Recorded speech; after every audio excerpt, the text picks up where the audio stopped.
Yes guys, hello, welcome to the video.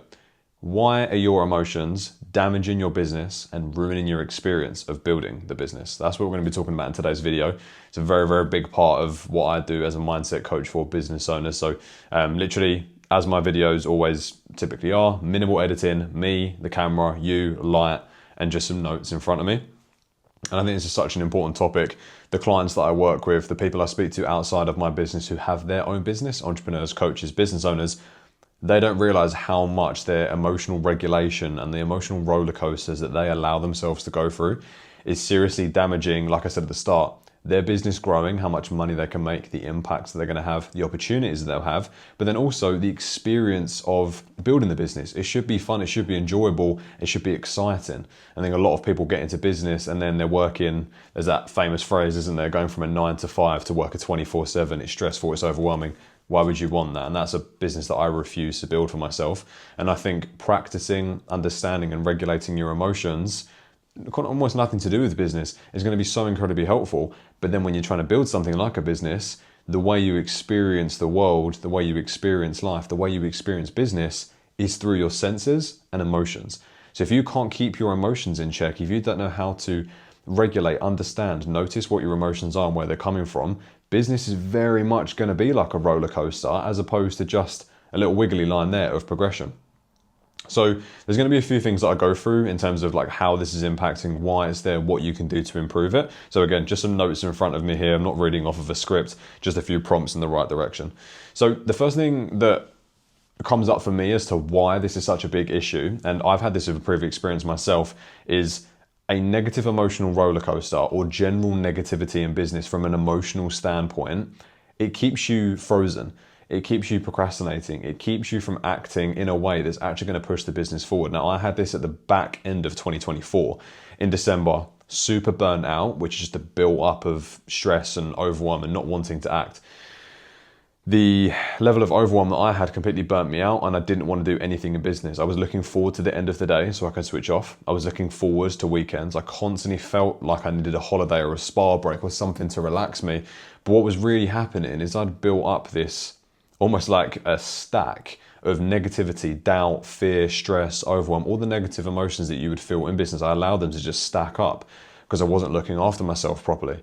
Now it got to the point where it tipped me over the edge. Then I felt burnout and literally I didn't want anything to do with business. I wanted to do the bare minimum. I wasn't excited about anything. I was still serving clients and giving them a great experience and helping them get results. But from my personal experience, I needed to just tap the brakes on everything, which kills momentum.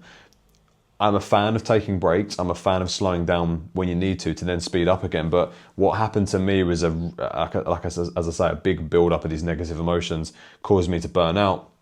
And then I had to take that break, which didn't feel very good. It wasn't out of a want, it was out of a need. So that's the first thing that comes up for me and why you should be listening to this video. It's having a poor emotional regulation standard and technique as your weeks and months go on. If that builds up and you feel really negative, it's going to cause you to freeze, not act, and then not get the results you want in your business, which is why you're probably hit and your business isn't growing. The second thing to talk about here as to why it's so important is your energy. And if you're in a service-based business and social media and advertising is the way you bring in clients and you deliver your service, like a coach, for example, your energy and time and energy are two most important currencies, but your energy is almost what sells and it's what your service is based on. So if you're constantly negative and can't control your emotions, your energy is going to be doubtful. Your energy is going to be 40%, 50%, maybe even less. Do you really think that's, one, the best place to deliver your service from? And two, do you really think that's going to be attractive to leads and prospects and your audience when they're potentially wanting to work with you? So your energy is really impacted by how you're feeling from an emotional level. The third thing here, and this is very much now talking about the subconscious, won't really go into the science of the subconscious in this video. But if you're in a constant state of negativity, a constant state of doubt, pessimism, things are working against you, nothing's working right now, do you really think you're going to be looking and keeping your eye out for positive things? Do you really think any opportunity that comes to you and you need to take action on it, do you even think you're going to notice it? I mean, I can answer the question for you. No, you're not even going to be looking for it. And I'll give you an example. We have all been there when we're in a really bad mood, when we're having a really bad day, we woke up on the wrong side of the bed. everything is negative. Oh, everything's going wrong today. Of course there's traffic. Of course I dropped that drink. Of course my friend's being off of me. Of course my partner's in a bad mood and she's giving me, some attitude right now. It doesn't matter. We've all been there. And that's the exact same when it comes to business. If the lens that you are seeing life and business through is negative, you're not going to see any positives that come through.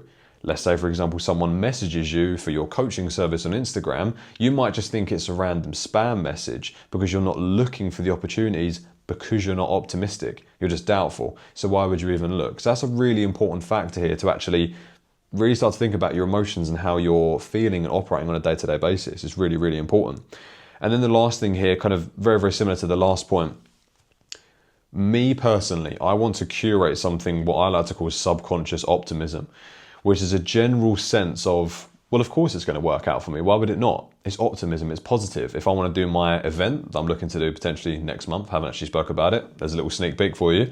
My first in-person event, I, of course, could worry about no one signing up. But if I think like that, I'm going to feel negative. And if I feel negative, I'm not going to want to act. And if I'm not going to want to act, people might not sign up to the event.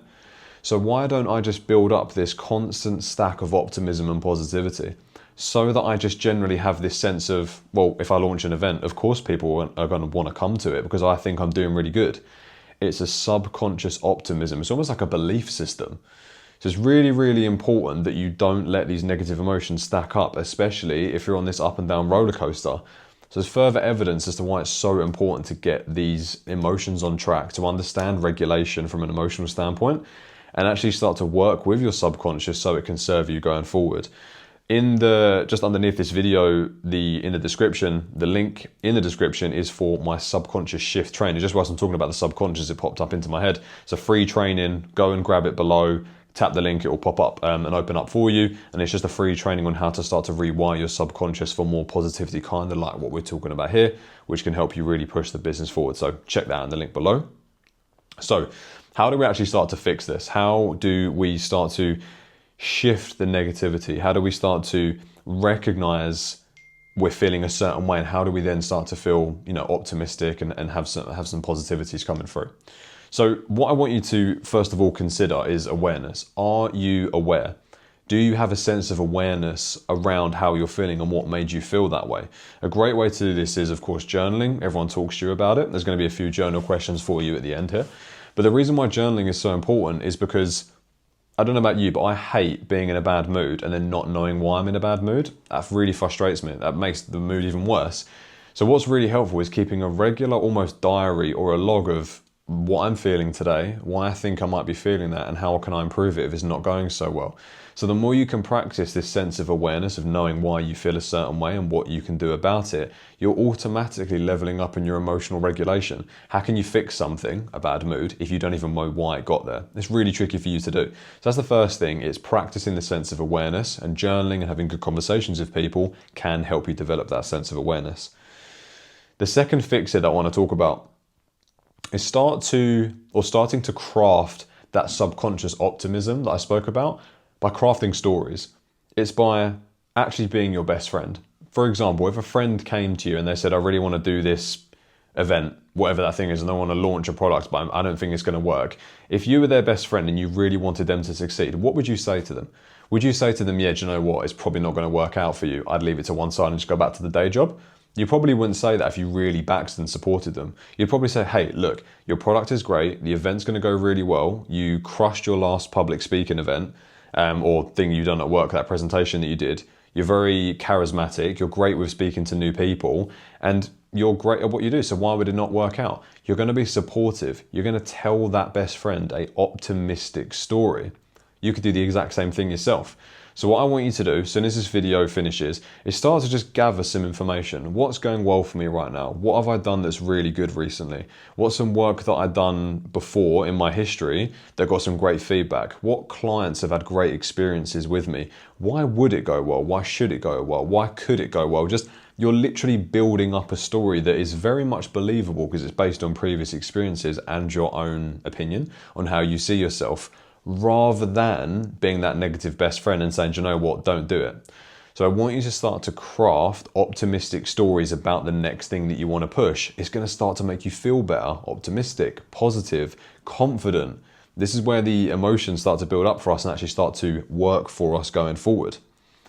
Very, very similarly linked to that, the second thing I want you to consider here is I want you to start to recognize why you should trust yourself.